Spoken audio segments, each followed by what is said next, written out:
Hey everyone, thank you so much for joining me for today's video. I am in Columbus, Ohio, and currently not in Philadelphia at home, and I'm with a very special guest, or guest I should say, one behind the camera, one right next to me. We have the almighty AJ Good from the House of Masks. Thank you so much for stopping by and hanging out, man. Good Howdy, to see you. partner. How are you? So today we were going to do some sort of improv video, as I'm trying to do it with several friends here on tour. And we are brainstorming, and we're going to do our top 5 theatrical guitarists of all time. We just made this up like today, so we didn't plan. So I'm currently making it up as I stand I got here. 5. Do you want to start it off? Yeah. Number 5. Number 5. This is the only one I don't have. Uno, reverse card. Okay. I will start. Number 5, Ace Frehley from Kiss. Agreed. Is that your 5? I wanted to go with that, but I was like, no, he's gonna make fun of me. Why would I make fun of you? I don't know. Kiss is awesome. Ace Frehley is awesome. I agree. Okay. And he's Ace one of Frehley. I don't like how you have to seek my approval. He's the Godfather. He's like the origins of theatrical stuff. Dude, I'm sorry. All right. Try to be serious. We are professional YouTubers. You're wearing a lapel mic for no reason. for this video. Okay. All right. You're number 4. My number 4 is Corey Smoot of Guar, based solely on the fact that he completely changed Guar's sound into a much heavier, more technical, brutal metal band rather than like goofy, funny. They went through a really lame period of like comedy music. Okay. It sucked. And then he came along and he was like, dude, let's make music that looks like our outfits. And as soon as he died, the music went downhill. So. All right. Couldn't wrap that up in as soon as he died. Yeah. Well, yeah. As soon as he died, the music started to suck. But this is my thoughts and not his, and I have a working relationship with Guar, so I'm allowed to say it. All right. I just edited that out. All thoughts are AJ's and not yours, and their music did... Okay. A nicer way to put it, their music went back to a much more like AC/DC feel than like a heavy, brutal breakdowns, cool stuff, good. All right. So. Okay. This is a lot of time spent on number 4. Yep, sorry. All right. Who's your number 4? Dude, I don't really know. Like Corey Smoot from Guar. I'm probably gonna go with Mick Thompson as my number 4. I mean, just for the obvious. I don't think you and I need to, proclaim our love for that band. Yeah. But yeah, just like if you're gonna have one, you gotta have the other. But yeah, Mick Thompson's awesome, and he's in Slipknot. And fortunate for us, they have 2 guitar players, so I can pad my top 5 with 40% of Yeah, top 5 best Slipknot guitar players. Yeah, so that would be my number 4, Mick Thompson. Cool. Number 3 for me is Jim Root. Why? Why? Because, Why, AJ? Because the other 2 people on the list are, in my opinion, I mean, obviously Jim Root's special. He's part of my all-time favorite band ever. Yeah. Yada yada. But I just feel like the other 2 bring a little bit more overall, not just because they're in Slipknot or... Okay. Oh, I was like, who's your top 2? You know what I mean? I love Jim's looks for the most part, but I love these other 2 guys' looks even more for longer. If that makes sense. Something you have more sentimental ties to more than me is the actual look. Yeah. I think because you're more of a visual artist. Yeah, and I didn't even touch on those other 2 or 3. Ace Frehley looks sick. Corey Smoot looks sick. He was like the most angry flatus. And I think for the most part, all of Jim's looks are pretty good, except for the ones that aren't. Yeah, dude. Yeah. He's your friend, not mine. My number 3. Okay. My number 3, John 5.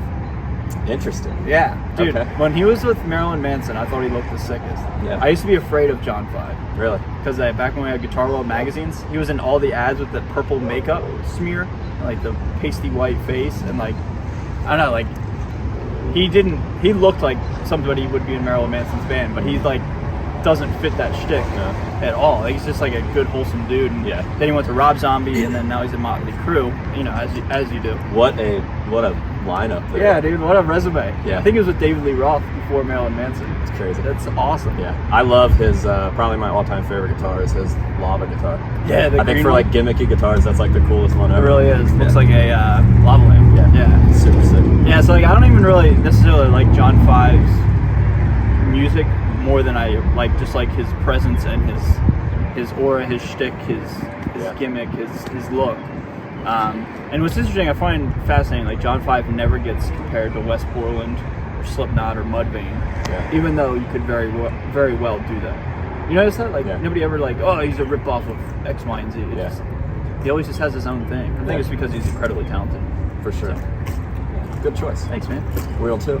Yeah, 2. West Borland. Gotta be West Borland. I battled between first and second place for this because Wes was the first theatrical musician that I ever remember really paying attention to. Definitely opened my eyes to that. Limp Bizkit is one of my all-time favorite bands. I think Wes is a highly, highly, highly underrated player because of what he does. It's like Guar syndrome, where because he does this goofy stuff and he's in Limp Bizkit, his actual musicianship gets overlooked. And I just think everything about West Borland is cool. Yeah, he's never had like a miss ever, even with his looks. And he's had a lot of great. He does cool stuff for the band. He does cool stuff on his own. He's a crazy good artist outside of music too. Yeah, painter and stuff like that. Yeah, like he paints all his cabs. He's funny. Yeah, he's super really funny. If I could find it. Yeah, dude. All time. You gotta put that in here. Yeah, I will. For this year, I can choose between my little fan dangly or my palm tree. I'm gonna go with my palm tree, and I'm gonna go ahead and just put it in my ear hole here, if I can find it. If I could find it. My number 2 has got to be West Borland as well, for the same reasons. Yeah, I mean, he might even be number 1 on certain days of the week, but yeah, number 2, can't go wrong with West Borland. And just from a guitar standpoint, I think he has some of the most iconic guitar riffs of all time. When you hear break stuff, like, that's West Borland. Like, that's up there with like Walk by Pantera or like, dude, Smoke on the Water. Like, I'm being dead serious. Yeah, like, no, I fully agree. Everybody knows what that is. It's just so iconic. So I give a lot of credit for that. So yeah, that's my number 2, which leads us to your number 1. I know what it is. You want to tell him? Nah. Okay. I don't. Me neither. All right, well, that's gonna do it, everybody. Thank you guys so much for watching. Number 1, Buckethead. Gotta be Buckethead. Why, AJ? Because when it comes to overall theatricalness, he's got everything. Like, I've always said it, if you're a Buckethead fan, you're automatically a fan of all this other stuff that he incorporates into his act. So it's like, all of a sudden now I'm like looking for like Michael Jordan stuff, and I'm looking for Disney stuff, and I'm looking for karate stuff. He's a big horror buff, so there's always horror stuff. He's easily the most theatrical because there is no guy. You know what I mean? Yeah. Like, West Borland's on social media as himself. Everybody else is on social media as himself. Like, Buckethead doesn't exist outside of the mask and the bucket. And he's another person that will not be taken serious because he has a chicken bucket on his head and blah, blah, blah. And crazy multi-instrumentalist also taught me probably the most about guitar out of any of these guys, because I'm not a guitarist, believe it or not. I know you didn't know that. But I learned a lot about music because of him. Like, I started looking into techniques and like gear and guitars. I bought a guitar because of him. Yeah. Like, I just really appreciate him as a whole. Right on, man. Yeah. Awesome. And he's crazy good. He's crazy good. Yes. He's crazy good. The only artist I know of off the top of my head that can just like nonchalantly just walk on stage, just start playing, and then when he's done, he just kind of like does this. Yeah. And then it's like, oh, I guess that's it. And he's so wholesome too. Like, he gives presents out at each show and stuff. He's just a nice dude. Yeah. Yeah. My number 1, it's cliche, but I think I gotta go with it. I gotta go with Jim Root. Just because of not even so much the theatrical stuff, because I think he would be on the record to say that he's not really into the theatrical stuff. You know, I just think it's a byproduct of being in that band. Yeah. But I just really appreciate the gear that he chooses. He uses a lot of like dad rock equipment, like Fender, Orange, but like makes it applicable for what he does. So I like that a lot. And just, you know, the obvious, great guitar player, super kind to a lot of people, myself included. Very grateful for that. All the above. So yeah, no shocker there. That's my number one favorite theatrical guitarist. Hell yeah. I knew that was going to be your choice. I think he's probably the most influential to you. Yeah, for sure. Yeah. On a multitude of reasons, not only for my own playing, but for what I do. Like he helped me out immensely, gave me a shot in the arm. Definitely. And let people know about me, and I'm forever. That's how we connected. Literally. It's prior to that video. I messaged you that day.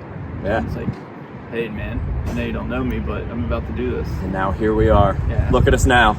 Who would have thought? Not me. This is what, our fourth time hanging out? Something Yeah, like it's that? weird, huh? Third. Colorado, Pale Fest. Fest. Now. It's only been 3? Feels like a lot more. Yeah. Wow. Okay. What was that one time? Yeah, there was that one time. All right. With that being said, everybody, we're going to get out of here. We're going to go film some more stuff. And yeah, this is just an improv video. Hope you enjoyed it. Hope it was somewhat entertaining. Say no to drugs and alcohol. And we'll see you later. Bye.